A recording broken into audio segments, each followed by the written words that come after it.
You're watching This Week in Louisiana Politics with Fred Childers. Good morning to you. I'm Fred Childers. We hope you're having a great weekend. Thanks for joining us for This Week in Louisiana Politics on your local election headquarters. Would also like to welcome you to our new set. We'll show you a little more of it a little later on in the show. This week, the 2023 Louisiana regular legislative session kicked off. The two-month fiscal session has more than 800 bills to be debated, all while balancing the budget. Let's take a look at what was debated this week. Governor John Bel Edwards gave his final State of the State address as his administration comes to a close. Capitol reporter Shannon Hecht brings us the highlights of his speech. It is the end of John Bel Edwards' tenure as governor, but he has some major goals for this session. Topping the list is raising teacher pay once again to bring Louisiana closer to the southern regional average. He is also supporting raising the minimum wage, which Louisiana has not done since the federal government did it in 2009. I find it embarrassing and frankly immoral that we have not raised our minimum wage. Even more so now because of the impact of inflation. The bill has been brought up many times before and did not come close to the governor's desk. With it being his final year, some are hopeful it'll have a chance. Given the fact that the governor's not running for re-election, that we put aside politics and we do what's best for the people of this state. He is also putting an emphasis on paid family leave, and for the first time, he is calling on the legislature to repeal the death penalty. Across the aisle, some Republicans are nervous about hitting the spending cap that is in the Constitution. They want to invest in the state, but not overspend taxpayer dollars. We need to be very wary of overspending those funds this year because we know there's a shortfall coming. We need to prepare for a rainy day. With it being a fiscal year, there will be a number of tax reform proposals, as well as controversial social bills, ways to tackle the insurance crisis, and more.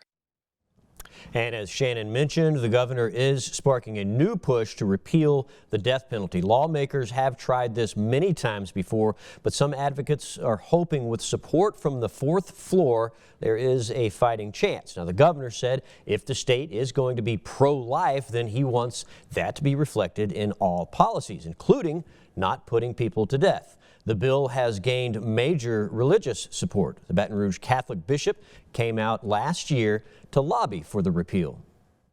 I already have commitments from members of the clergy, particularly the Catholic bishops, Sister Helen Prejean, who will play an integral role in hoping to move this issue forward to where hopefully we can get it to the governor's desk for his signature.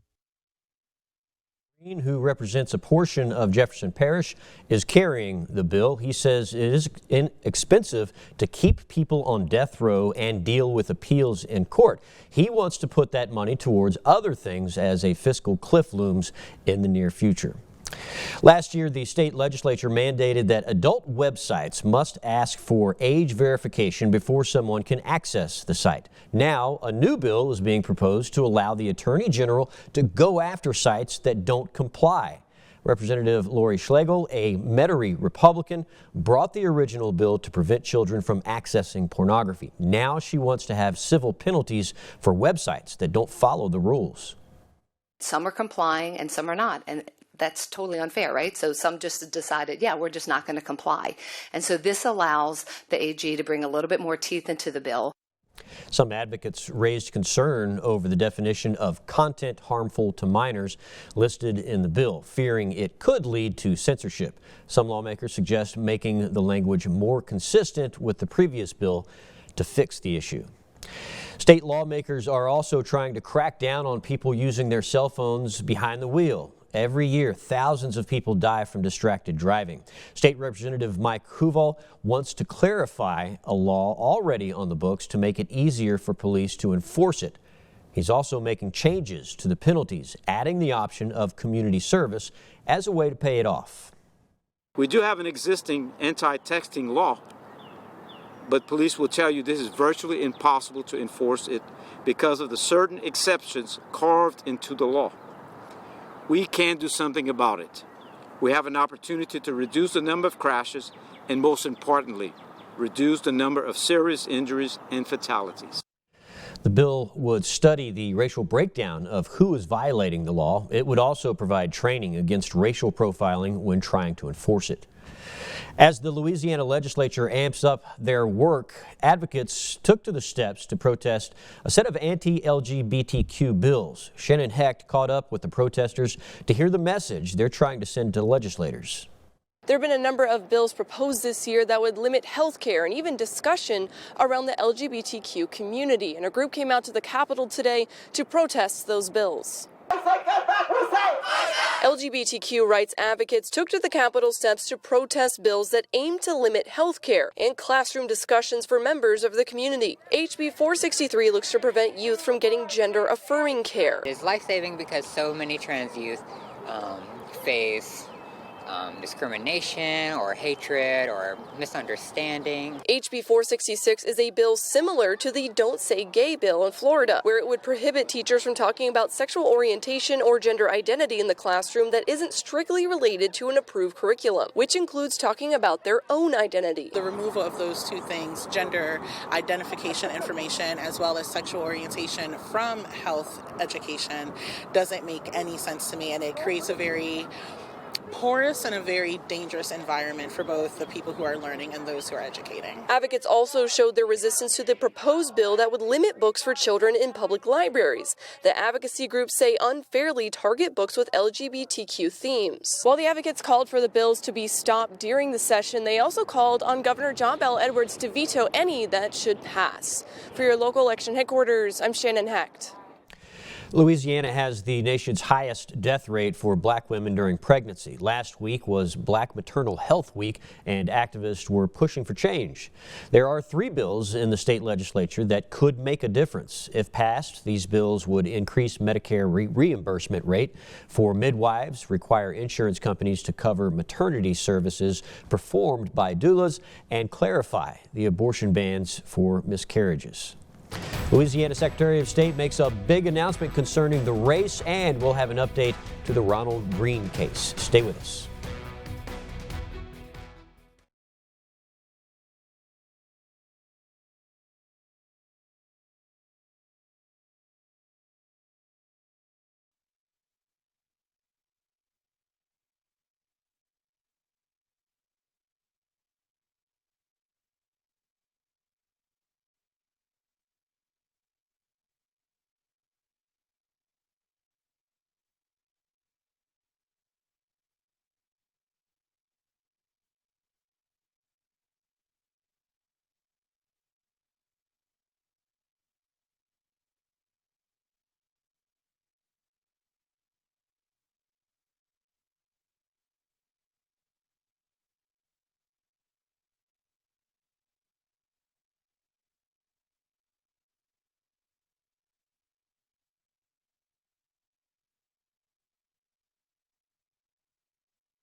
This is your local election headquarters. Welcome back to This Week in Louisiana Politics. Secretary of State Kyle Ardoin says he is not running for re-election. A spokesperson for the secretary confirmed that health issues are a major factor in his decision not to run. Secretary Ardoin served as interim secretary for several months before being elected in October 2018. He had run into some controversy when he tried to replace the state's voting systems with Dominion machines. He's been leading the search for a different avenue in recent months. Following that announcement, Speaker of the House Clay Sexsnyder says he is running for Secretary of State. In a statement, Sexsnyder says, quote, "It's been the honor of a lifetime to serve the people of Louisiana. As my time in the House is coming to an end, I feel a call to continue in public service," end quote. Sexsnyder has appeared to be somewhat indecisive, trying to find what office he wants to run for. He previously announced he was running for lieutenant governor, and was rumored to run for Ascension Parish president. The mother of Ronald Green says 5 former law enforcement officers laughed and made light of their court appearance, pleading not guilty. They are former Union Parish Deputy Christopher Harpin and former Louisiana State Troopers Corey York, John Clay, Dakota DeMoss, and John Peters. Green died in state police custody 4 years ago. The charges filed range from negligent homicide to obstruction of justice. Unless it happened to your families, you would have no idea. All behind me, we have gone through it. We've lost family members just for the color of our skin. We have unending resilience. We come here on the shoulders of those before us, and we do it proudly. The next court date is set for May 12th.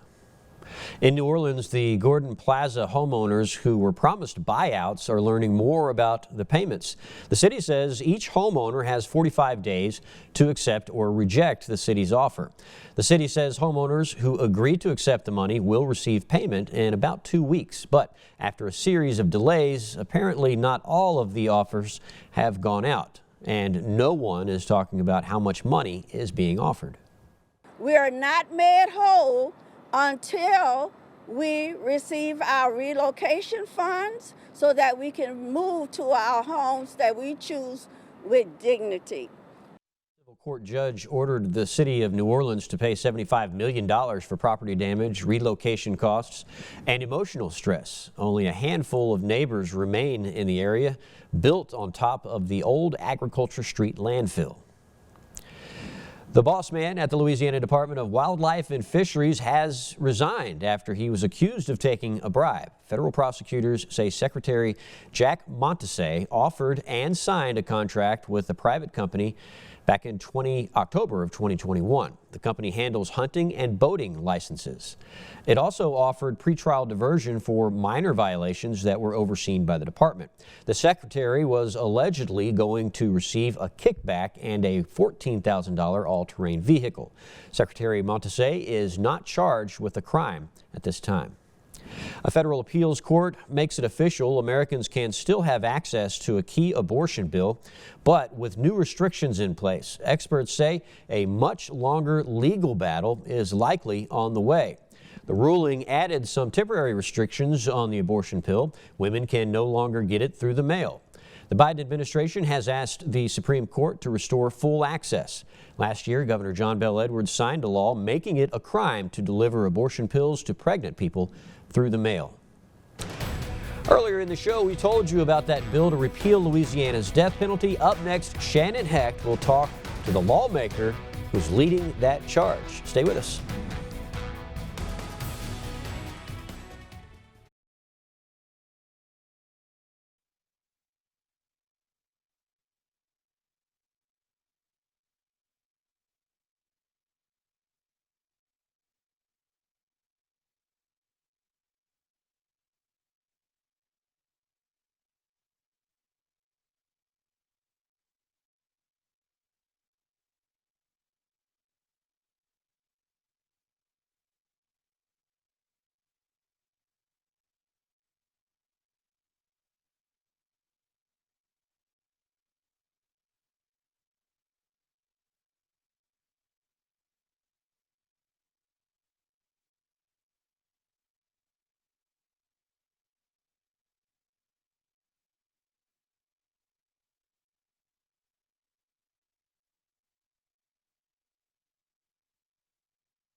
This is your local election headquarters.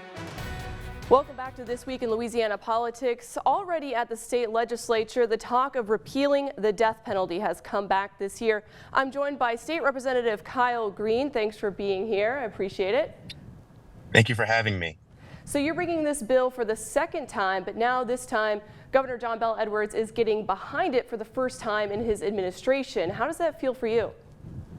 Well, it's a positive sign that things are moving in the right direction to where we can one day abolish the capital punishment in Louisiana. Right, and so last year you had a lot of religious leaders come out and show support. Are you expecting them to get behind your bill again? I am. I already have commitments from members of the clergy, particularly the Catholic bishops, Sister Helen Prejean, who will play an integral role in hoping to move this issue forward to where hopefully we can get it to the governor's desk for his signature. And can you tell me a little bit about why you want to do this now and the kind of the cost that we'll be saving if it is repealed? Well, I want to do it now because, I don't want to have another life taken because of this institution. I don't think the public is served by the death penalty. We know it does not cause a deterrent to crime. We also know that it's very expensive to maintain. I mean, we're spending millions upon millions of dollars trying to execute individuals, and that's money that could be used elsewhere in the state budget, particularly when we're facing in the coming years what appears to be budgetary shortfalls. And the governor brought up in his speech that there's been many exonerations even years after someone has been put to death. Is that something that you feel that Louisiana should not be taken a part in anymore? I do. And, history has shown that we lead the country in the number of exonerations off of death row because we have found out through DNA evidence that the individuals who were convicted and sent to death row actually did not commit the crime that they were convicted of committing. Also, there have been numerous, sentencing reversals of individuals who are on death row for a number of reasons, whether, errors were made at trial. So, we have shown ourselves over the course of history to not get this right. And the death penalty is a final punishment. There's no coming back from it. There's no, what do you tell a family, when you find out years down the road that we made a mistake and executed a person who did not actually commit the crime that they were accused of committing? I would much rather err on the side of caution, than taking a person's life. And on top of that, we are a pro-life state, and I don't think that this institution is consistent with our pro-life values. Right, and so the governor really hit on being a pro-life state, especially with all of the changes here and the abortion ban and everything. He wants being pro-life to encompass supporting people all the way until their natural death, right? Are you supportive of those similar policies that he says that are pro-life, that support people after they're born and everything, such as repealing the death penalty? I am. I don't think it's enough to say if you're pro-life that you just believe in abolishing abortion. Pro-life means you care for a person, you provide them with education, you support the individual, you support working moms, working dads, you do everything you can to protect life. And I think this bill is a step in the right direction. And after the governor's speech, I spoke to the House Republican Chairman Blake Miguez, and he said that he is against this bill because he says that it doesn't do justice for the victims of the family members of the person who was killed. What's kind of your response to that argument? Well, I think, look, Blake's a friend, a good colleague of mine, but we are just going to disagree on this one. You can't, what do we teach our kids? We teach our kids that we want to live in a fair, just society. Every Martin Luther King Day, many of my colleagues, quote Dr. King and talk about his stance of being nonviolent. And if we're teaching our children to be nonviolent and to try to end violence, well, then what message are we sending to them that we are going to sanction the state-sponsored murdering of an individual or killing of an individual. And so, I really don't think that, taking a life is going to give any sense of justice to anyone. Many people have members of their family who've been killed because of violence. I have them in my family, and I can tell you, there's no bone in my body that could take another life under any circumstances, unless to protect, the lives of my family. Outside of that, I can't justify taking a person's life, and that's where my faith as a Christian comes into play. And I sat into the debate last year with Senator Katrina Jackson, also had a companion bill with you last year. And it was very close, but it ended up not making out of committee. And it seemed like a lot of, especially the Republicans on the committee that year, really struggled on how to decide on this. Do you think this year is going to be any different? Have you heard from any of your colleagues about this argument this year? I have not talked to my colleagues on the Senate side, but I do know, and I was there for that vote. I can tell you that that committee has a little bit different makeup now than it was last year. So should we are fortunate to shoot the bill over to the Senate side, I'm hoping that things will be different. This issue is one that many of my colleagues struggle with, because they understand it. They understand the finality of the death penalty. They understand that we get it wrong more times than any other place in the country. They understand the exorbitant cost of maintaining it. They also understand that this particular institution is not consistent with their pro-life values. They struggle with it, and they should. And this is something that we should not take lightly. This particular vote. All right, Representative Green, we appreciate it. We'll be watching your bill really closely. I'm sure we'll have a nice turnout at the Capitol again when your bill comes up. So I appreciate your time today. Thank you. Thank you for having me, Shannon. We'll be right back.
This is your local election headquarters. Welcome back. Looking ahead to the coming week, the legislature is back in session next week with the money committees taking up some critical tax reform bills on Monday morning. Also on Monday, the Gaming Control Board will meet at the Capitol as well. On Thursday, the State Bond Commission will also meet at the Capitol. Thank you for joining us for This Week in Louisiana Politics. I'm Fred Childers. Stay informed, and I'll see you next Sunday right here on your local election headquarters.